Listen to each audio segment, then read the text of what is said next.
politik nih, ya kan. Cuman kalau untuk si penerima ini kan kita harus melihatnya betul-betul secara utuh. Kalau di dalam hukum kan ketidaktahuan dikesampingkan, kan begitu. Undang-undang itu ketika diundangkan maka dianggap semua harus tahu. Jangan bawa anak kalau bisa, apalagi anak pakai kaos paslon. Wah.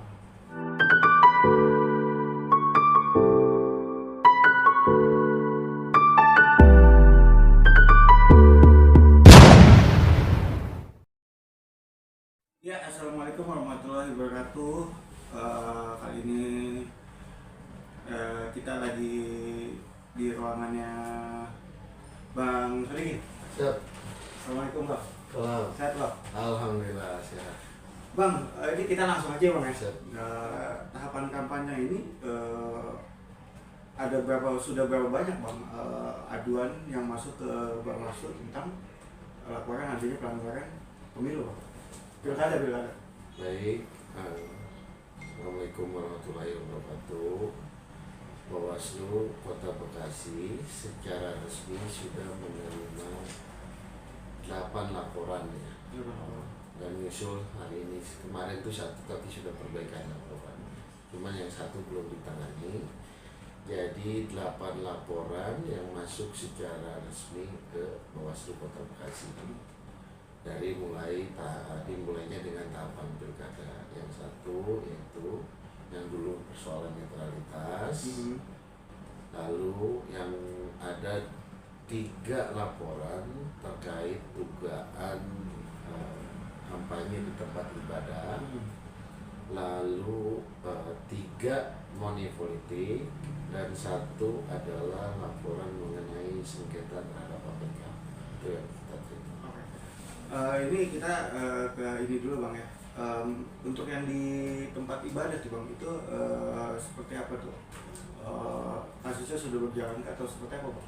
Baik, yang ada 3 laporan terkait tempat ibadah. Yaitu laporan terhadap paslon 01 dan 03. Masing-masing ada yang melaporkan masyarakat. Nah, kita sudah tangani, kita sudah meminta keterangan, meminta klarifikasi baik pelapor maupun saksi. Kita sudah jalankan prosesnya. Cuma memang kita pada proses penanganan kekurangan alat bukti sehingga laporan tersebut tidak dapat diteruskan kepada tingkat penyidikan. Oh, berarti laporan itu udah stuck gitu ya? Sudah diputus, tidak kurangnya alat bukti dan tidak memenuhi unsur pidana. Nah ini Bang, terkait tugas KPPS yang lebih condong ke salah satu paslon. Baik, Itu seperti apa tuh itu Bang? kan seminggu yang lalu ya kalau tidak salah. Jadi ada dalam 3 hari itu ada 2 kejadian. Yang pertama adalah diduga mendukung, kalau tidak salah itu gubernur. Lalu kemudian ada paslon juga. Nomor urutnya kita sebutin nggak nih? Nomornya kita harus sebutin ya, apa nggak usah? Ya sebutin nggak masalah ya kan. Paslon nomor urut 3. Dan 01 kan juga ada. Iya. Datanya ada di saya kan gitu. Jadi dua-dua ini ada diduga kan begitu. Tapi data di saya kan 03. Iya. Tapi ya nanti kita fair lah. Oke, siap. Kita fair bahwa saya memegang bahwa datanya yang pertama itu terkait KPPS yang diduga tergabung dalam relawan atau apalah gitu di pendukung salah satu cagup. Lalu ada juga KPPS yang diduga lagi ya mendukung pasangan 01 dan 03.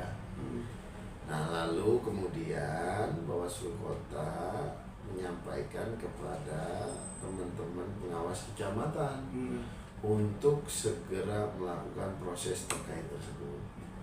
Nah, Panwascam Bekasi Utara sudah memproses semuanya. Jadi yang diduga ya terafiliasi itu sudah rekomendasikan kepada PPS agar segera memproses dalam karena kan ini pelantikannya kan tanggal 7 ya. KPPS itu pelantikannya tanggal 7, maka masih ada ruang. Silakan teman-teman, memang kalau itu diduga melanggar etik ya, itu kan melanggar etik, diduga terafiliasi oleh ke salah satu paslon, silakan teman-teman merekomendasikan ke KPPS karena itu diduga melanggar etik. Nanti PPS punya mekanisme tersendiri. Nah Bang, misalkan Bang terbukti gitu pelanggaran kampanye lah, bisa kita bilang itu, sanksi teringannya dan terberat apa sih Bang? Kalau dia melanggarnya pidana, jadi ketentuan larangan kampanye itu kan ada di pasal 69 Undang-Undang Pemilihan Nomor 1 2015. Ada di situ dilarang mempersoalkan dasar negara, dilarang menggunakan tempat ibadah, dilarang menghasut, hoax, sara dan sebagainya. Nah, ada lagi pemberian materi lainnya itu di pasal 73 ayat 4. Ya kan? Nah, ada juga pidananya. Kan begitu. Kalau pemberian materi lainnya bukan hanya paslon sebetulnya. Karena subjeknya bahasanya adalah setiap orang. Berarti semua bisa berpotensi. Kan begitu. Cuman memang kita kan melihatnya harus secara utuh nih, Pak. Secara utuh itu dalam arti ya niat jahatnya, kapasitasnya apa, ya kan, dalam rangka apa pembagian tersebut, ya kan. Lalu kemudian pertanyaannya sanksinya apa, ya pidananya ada kan begitu. Di pasal berapa dan apa Bang? Itu ada kalau pemberian materi lainnya di 187A ya. Jadi setiap orang ya kan, dengan sengaja menjanjikan atau memberikan uang atau materi lainnya untuk tidak menggunakan hak pilihnya, ya kan, mempengaruhi untuk memilih calon tertentu, menjadikan surat suara tidak sah. Tapi kan biasanya lebih banyak kepada memilih calon tertentu, ya kan begitu. Biasanya kan money politik jarang tuh dilakukan, lu jangan nyoblos ya, ya kan? Pasti itu rata-rata money politik itu atau materi lainnya, ketika ada sesuatu yang dikasih pasti diarahkan untuk memilih calon tertentu. Nah itu ada pidananya, kurungannya paling sebentar tuh 36 bulan, paling lama 72 bulan. Dendanya itu kalau tidak salah, saya lupa ya, hampir 100 juta kalau nggak salah itu. Gitu ya. Nah itu juga kalau kita lihat di ayat 2-nya itu berlaku juga kepada si penerima. Kalau money politik nih, ya kan. Cuman kalau untuk si penerima ini kan kita harus melihatnya betul-betul secara utuh. Karena juga jangan sampai nanti warga yang mau menciptakan pilkada ini bersih, ya kan, dia tidak sengaja menerima, artinya memang dia. Itu Bang, saya potong sebentar. Itu yang saya mau tanyakan. Misalkan nih ada masyarakat diberikanlah uang, kita sebutlah money politik di situ. Tapi dia tidak tahu ada pasal yang bisa menjerat dia, dan dia melapor ke Bawaslu. Itu karena ketidaktahuannya, apakah nanti misalkan berjalan tuh sampai P21, apakah nanti dia akan dapat keringanan apa tetap sama Bang?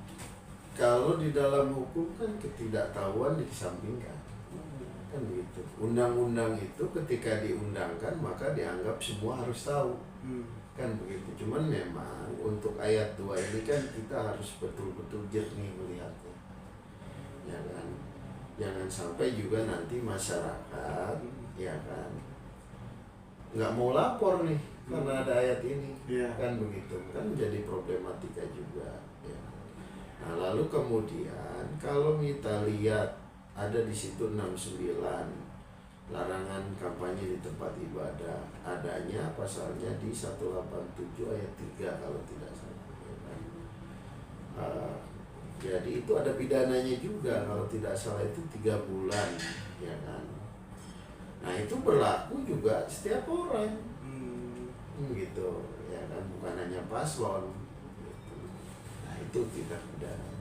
Nah, kita kan tadi jadi buat teman-teman nih, buat masyarakat Kota Bekasi kalau mau mengadukan ke Bawaslu, kalau bisa ada alat bukti yang lengkap Bang ya. Alat bukti yang lengkap. Alat bukti yang lengkap, dan jangan coba-coba terima money politik karena kalian juga akan kena nantinya. Ya nanti kan kalau ada laporan, kita kan sesuai dengan Perbawaslu 9 tahun 2024 tentang penanganan pelanggaran, bahwa di sini ya sekalian saya sampaikan bahwa pelaporan ini kan harus memenuhi syarat formil dan material. Syarat formilnya yaitu ada pelapor, ada terlapor, diketahuinya sejak 7 hari, itu syarat formil. Lalu syarat materialnya uraian kejadian, lalu kemudian bukti, ya kan, dan tempatnya di mana. Ya, Jadi harus lengkap itu Bang. harus lengkap. Nah terus yang kemudian yang harus saya sampaikan mekanisme penyampaian laporan. Di Perbawaslu 9 diatur mengenai Bawaslu kapan bisa menerima laporan, yaitu pada hari Senin sampai Kamis pukul 8.00 pagi sampai 16.00 sore, hari Senin sampai Kamis. Nah untuk hari Jumat pukul 8.30 pagi sampai 16.30 sore. Jadi itu yang harus saya sampaikan supaya nanti juga ini kan juga menjadi edukasi ya Bang. Betul. Jadi edukasi kepada semua warga Kota Bekasi. Nah, ada lagi satu lagi yang penting. Pelapor harus orang Bekasi dan berKTP Bekasi. Oh berarti nggak bisa dari Beda dengan Jakarta. beda Itu dengan lapor ke iya, Bekasi. beda dengan. Emang ada itu Bang? Ada. Oh, ada. Ada Perbawaslu. Oh ada. Gitu. Supaya mungkin niatnya ya supaya di masing-masing lokusnya yang melaporkan.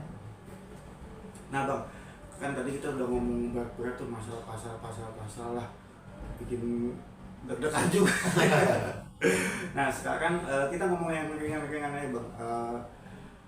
Selama dalam tahapan pilkada ini Bang, ada nggak sih Bang dari tim ses paslon atau apa yang tadi kita ngomongin tadi tuh, yang ibarat istilahnya mengajak ngopi lah di luar gitu, misalnya ada nggak sih? Ya sampai Godaan kayak gitu. ya saya nggak tahu kepada teman-teman yang lain. Terhadap abang aja? Saya sih belum. Tapi kalau saya diajak ngopi, tapi ngopinya rame-rame dengan seluruh tim atau relawan dia, saya akan datang. Tapi diundang secara resmi. Saya akan menyampaikan mana yang boleh, mana yang tidak dalam kampanye. Saya akan menyampaikan regulasinya, normanya nanti akan datang. Nah, kalau ada godaan saya nggak tahu. Tapi potensial ya pasti ada. Pasti ada begitu. Potensial di situ pasti ada sih. Nah, ada nggak sih Bang ya, misalkan tanpa undangan dia datang salah satu tim ses atau relawan datang ke sini untuk coba berkening dengan Bawaslu, ada nggak sih? Sampai hari ini nggak ada ya. Nggak ada yang datang untuk bargaining. Tapi memang karena ini kan kita terbuka ya kalau kantor. Kalau ada salah satu relawan ataupun LO atau sebagainya, kalau dia mau berkonsultasi ya silakan. Hanya sekedar dalam konsultasi perspektif doang ya, konsultasi dalam tahapan kampanye. Nah Bang, untuk setiap agenda kampanye itu biasanya dari Bawaslu itu untuk pengawasan diterima berapa orang sih?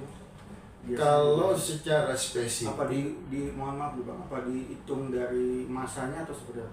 ya, jadi gini teman-teman, kalau secara spesifik harus berapa orang tidak ada ketentuan. Tetapi memang yang menjadi catatan adalah di setiap kegiatan kita harus mengawasi. Mengawasi itu kan untuk mencegah tidak terjadi pelanggaran. Ya kan? Nah, untuk ketentuan orangnya kan tidak ada, ini harus berapa, ini harus berapa. Nah, kita punya perangkat di bawah itu, ada namanya panitia pengawas kecamatan dan pengawas tingkat kelurahan atau desa. Nah, biasanya kalau dalam satu hari berbarengan, misalkan di kecamatan Rawalumbu, di Rawalumbu itu ada berbarengan misalkan 5 kegiatan. ya kan tidak menutup kemungkinan tuh. Misalkan ada kegiatan dari 01, 02, 03 berbarengan. Nah, maka kita menurunkan PKD yang di luar kelurahan tersebut untuk melakukan pengawasan melekat. Jadi prinsipnya semua kita awasi dalam rangka melakukan pencegahan supaya memang ya teman-teman paslon juga menyampaikan pendidikan politik, menyampaikan program, menyampaikan visi-misinya. Untuk apa? Ya untuk nanti kota Bekasi yang sama-sama kita cintai. Nah Bang, tadi kan kita jadi gini ya, sebelum kita syuting ini kan tadi kita sempat ngobrol Bang ya, bahwa ada beberapa kampanye yang harusnya kan melapor dulu ke Bawaslu untuk mengadakan agenda acara atau kampanye di mana seperti apa. Nah tadi Abang sebut ada beberapa yang tidak melaporkan, langsung kampanye aja, itu seperti apa tuh Bang? Ya harusnya kan kalau kita lihat PKPU, metode kampanye itu kan ada pertemuan terbatas, ada tatap muka, ada perlombaan, kan metode kampanye. Nah di PKPU kampanye tersebut sebetulnya diatur siapa yang melaksanakan, pesertanya berapa, jamnya jam berapa, alat peraganya apa aja, ya kan. Nah itu berarti harus ada laporan ke sini. Laporannya sebetulnya bukan ke sini, laporannya ke teman-teman polisi, baik Polsek maupun Polres. Karena itu mereka melaporkan untuk izin keramaian, kan gitu. Nah setelah teman-teman paslon tersebut melaporkan ke teman-teman polisi, maka akan dikeluarkan oleh polisi namanya STTP, surat tanda terima pemberitahuan. Nah itulah yang ditembuskan ke kita dan ke KPU. Kalau bahasanya seperti itu ya. Jadi sifatnya hanya pemberitahuan ke kita tuh, izinnya di sana, gitu loh. Kenapa? Ya kan, kenapa harus teman-teman polisi misalkan mengetahui? Karena kan teman-teman polisi juga untuk menjaga supaya proses itu tidak terjadi misalkan hal-hal yang tidak diinginkan, karena itu berhubungan dengan keramaian. Gitu. Nah, sekali lagi juga mungkin ini saya bisa menghimbau ya kepada seluruh paslon agar ketika melakukan kegiatan baiknya melakukan pemberitahuan ke teman-teman polisi, misalnya ke KPU dan ke kita. Itu mungkin sekalian saya menghimbau ya. Ya boleh. Karena Bang, kalau ada mau sampaikan lagi juga nggak apa-apa. Ya, cukup lah. Nah, untuk pertanyaan terakhir nih Bang. Nah, tadi saya mau nanya apa ya, lupa. Grogi gitu. Oh ini, kampanye, kan nanti ada kampanye akbar tuh Bang. Ya, nah, rapat umum. Akan diadakannya kapan dan di titik mana aja Bang? Ya. Udah ada bocorannya belum? Kemarin sih jadi gini. Metode kampanye itu ada salah satunya adalah rapat umum. Nah, yang diatur itu justru rapat umum ya. Yang diatur oleh ada ketentuannya dalam PKPU itu ada 3. Ada rapat umum, ada iklan di media massa, dan iklan di media cetak. Rapat umum ini provinsi cagup ya maksudnya boleh mengadakan 2 kali. Nah kalau kabupaten kota melaksanakannya 1 kali, itu diatur. Lalu kemudian jamnya pun diatur, dimulai jam 9 dan selesai jam 18. Nah lalu kemudian iklan di media massa dan iklan di media cetak itu diatur 14 hari menuju hari tenang, baru boleh tuh mereka beriklan. Nah untuk rapat, kita bilangnya rapat umum ya, jangan rapat akbar, walaupun itu orang banyak bilangnya ini rapat akbar. Nah, kalau di ketentuannya kan rapat umum. Kemarin sih saya mendapat surat ya pemberitahuan dari KPU ya, karena sebetulnya teknisnya itu kan kampanye itu kan di sana teknisnya. Ya kan, saya mendapatkan surat, kalau tidak salah itu sudah dibagi ya. Cuma saya tanya karena ini kan pengampunya itu kan Parmas ya kalau nggak salah, Mas Apip itu, apakah ini sudah fix atau belum? Saya bilang ini nanti masih mau dipiksan kata dia, ya artinya kan belum fix. Nah, jadwalnya sudah mereka tentukan, tempatnya mereka sudah tentukan. Nah, kalau tidak salah itu ada 3 lapangan ya kalau nggak salah, termasuk apa alun-alun, multiguna, satu lagi di mana gitu saya lupa tuh. Kita sudah terima pemberitahuan. Ya prinsipnya dilaksanakan 1 kali di kabupaten atau kota dan semua paslon mendapatkan hak itu. Tinggalkan nanti itu kan memang kewenangan KPU Bang ya, untuk menentukan tempat dan ininya. Ya, kalau misalkan semua mengajukan, semua mengajukan di tempat A karena di tempat A strategis dan sebagainya. Biasa kan suka begitu. Ya tinggal dipanggil aja, diundi atau seperti apa supaya berasas keadilan kan. Ya jangan juga cuma nanti ngundinya cuma undi-undian gitu kan. Harus benar-benar karena. Oke. Nah Bang, terakhir Bang, nanti di kampanye Akbar nanti kan banyak tuh pasti kan ada simpatisan, tim ses apa segala macam. Ada nggak sih Bang himbauan yang pertama untuk para simpatisan seperti apa nanti dalam kegiatan kampanye Akbar, dan untuk masyarakat yang ingin melaporkan adanya kecurangan atau seperti apa tuh seperti apa Bang himbauannya Bang? Baik, nah ini untuk rapat akbar yang pertama adalah silahkan melaksanakan rapat umum atau rapat akbar karena itu adalah hak yang dijamin oleh konstitusional, hak paslon. Itu yang pertama. Yang kedua, saya mengimbau ketika mengadakan rapat umum jangan memberikan makan, minum atau transport secara langsung melalui uang. Itu yang kedua. Yang ketiga, kalau memang nanti di rapat umum mau memberikan hadiah sesuai dengan PKPU pasal 66 ayat 5, ya kan, hadiah diberikan dalam bentuk barang dan nilai setiap barang tersebut maksimal 1 juta. Ya kan? Itu yang ketiga. Lalu yang keempat, saya mengimbau agar tertib dalam maksudnya tidak mengganggu ketertiban umum gitu. Betul. Kayak misalkan konvoy, bikin macet jalan, ya tertib lah, jangan mengganggu ketertiban. Dan tetap jaga keselamatan ya Bang, pakai iya helm segala macam ya. Nah, lalu yang kelima, jangan bawa anak kalau bisa, apalagi anak pakai kaos paslon. Karena ya walaupun mungkin kalau untuk case itu ya harus benar-benar kita apakah unsurnya memang ini dikoordinir segala macam. Tapi kan memang kadang faktanya Bang, kalau ini anak-anak gak dibawa, siapa yang jagain di rumah? Nah, Kan begitu. Ya kalau mau dibawa silakan, cuman jangan dipakai atribut.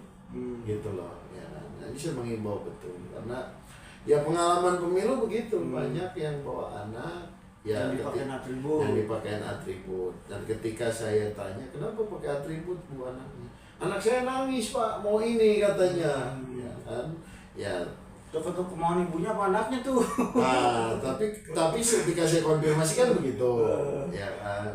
Lalu juga ada yang bilang, Pak ini baju di bapaknya nggak muat size-nya kata dia. Waktu di anaknya mau nangis, ya udah pakai anak saya. Ya saya sih mengimbau agar kalau memang anaknya mau ikut ya kan, dan dengan catatan ya kalau bisa nggak dibawa. Tapi kalau karena memang di rumah lebih membahayakan misalkan, ya silakan, cuman jangan dipakai atribut.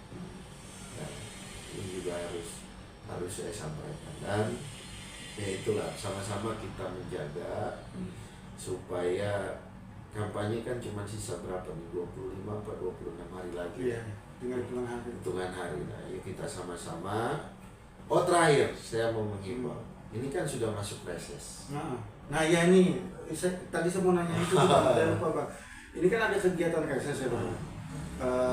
Dan ada beberapa anggota dewan yang ada di paslon tertentu lah. Ya pasti ada. Karena pengusung ya. Ada. Nah itu gimana Bang untuk cara mengontrolnya Bang? Ya jadi gini. Kemarin kalau tidak salah kita menerima surat resmi dari DPRD yang ditandatangani oleh Ketua DPRD. Suratnya berisi pemberitahuan reses.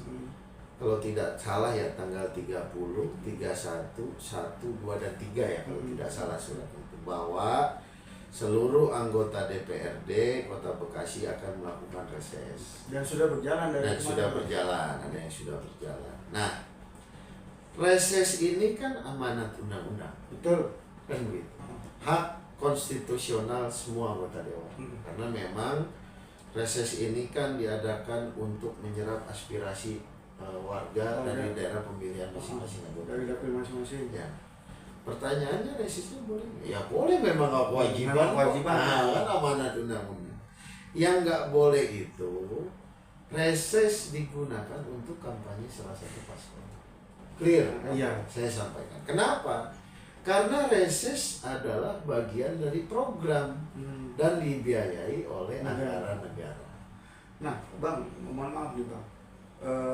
Pengawasannya kan nggak ada Bang ketika reses itu. Ada. Oh ada ya. Kalau dalam tahapan kampanye pilkadanya ada ya. Ada, walaupun memang tidak seperti kita mengawasi kampanye ya. Karena juga begini, yang sebetulnya kan reses ini kan nggak ada kewajiban kita mengawasi.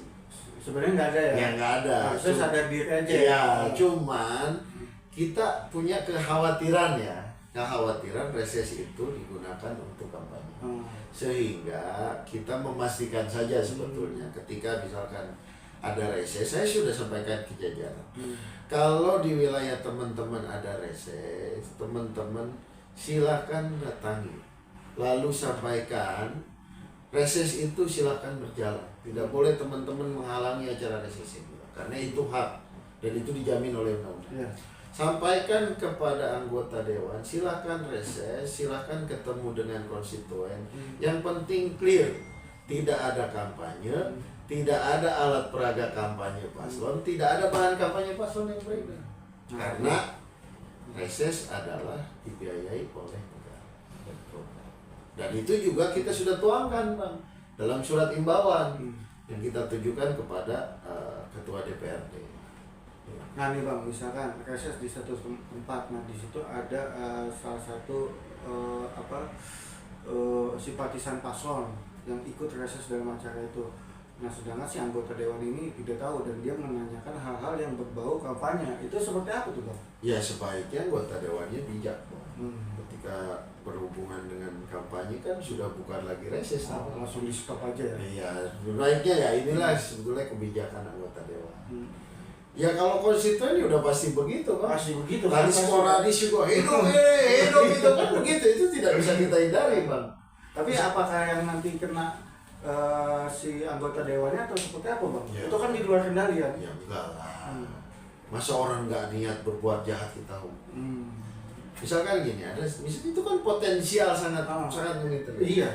Anggota dewan reses. Dan kan sudah tahu pilihan politiknya kemana, kan begitu. Karena misalkan kita bicara kita nggak usah bicara paslon pakai angka ya, kita pakai buah-buahan. Misalkan paslonnya buah jambu, ya kan, partainya sudah ada tuh, partai A, partai B, partai C, ya kan. Lalu partainya juga buah-buahan ya. Ya, partainya lalu reses nih. Itu kan kita tidak bisa memungkiri nanti itu konstituennya akan bilang hidup jambu gitu Bang. Nah, tetapi kalau itu kan spontanitas, tidak direncanakan. Yang terpenting adalah saya harus memastikan tidak boleh terucap dari anggota dewan yang reses. Misal mengajak, mengkampanyekan paslon gitu loh. Atau bisa juga diedukasi dulu sebelum reses dimulai. Nah, itulah makanya kita bahan gorengan. Nah, itulah kita dorong panwascam kita agar ketika ada yang reses silakan sampaikan edukasinya. Sampaikan bahwa di dalam reses itu tidak boleh dijadikan ajang kampanye. Ketika ada yang nyerempet dari konstituen, ya bijaklah untuk menjawab bahwa ini adalah reses. Ya itulah makanya saya himbau silakan kepada seluruh anggota dewan kita melakukan reses, karena itu kan baik sebetulnya Bang untuk menyerap aspirasi apa yang menjadi kebutuhan di bawah disampaikan. Karena kan itu sebentar lagi ini kan akan menuju APBD 2025 kan. Ya, itu kan berarti kan dari sekarang nih. Ya kan, apa saja yang menjadi kebutuhan yang paling fundamental warga Kota Bekasi. Nah, oke Bang, untuk penutup Bang, ada nggak himbauan untuk masyarakat Bang? Baik, untuk masyarakat, silakan teman-teman warga Kota Bekasi melihat, mencermati calon pemimpin kita, bisa dilihat rekam jejaknya dan sebagainya. Dan saya mengimbau agar warga Bekasi juga menghindari money politik, menghindari ujaran kebencian, hoax, sara dan sebagainya. Dan jangan lupa nanti di tanggal 27 November, ayo bersama-sama kita datang ke TPS menggunakan hak pilih kita. Pilih pemimpin sesuai dengan hati nurani. Betul, bukan sesuai dengan duitnya ya Bang ya. Oke, teman-teman ini Jabar, sekian podcast kita dengan Bawaslu. Next nanti bisa dijadwalkan kita podcast di kantor Bang ya. Salah. Kita ngebahas yang lain lah. Bosan lah kita bahas ini mulu. Penting sehat. Oke, terima kasih. Saya Firman Ugama, izin pamit, dan Saya Muhammad Sodikin. kita berdua izin pamit, sampai ketemu nanti di video kita selanjutnya. Dadah. Thank you Bang.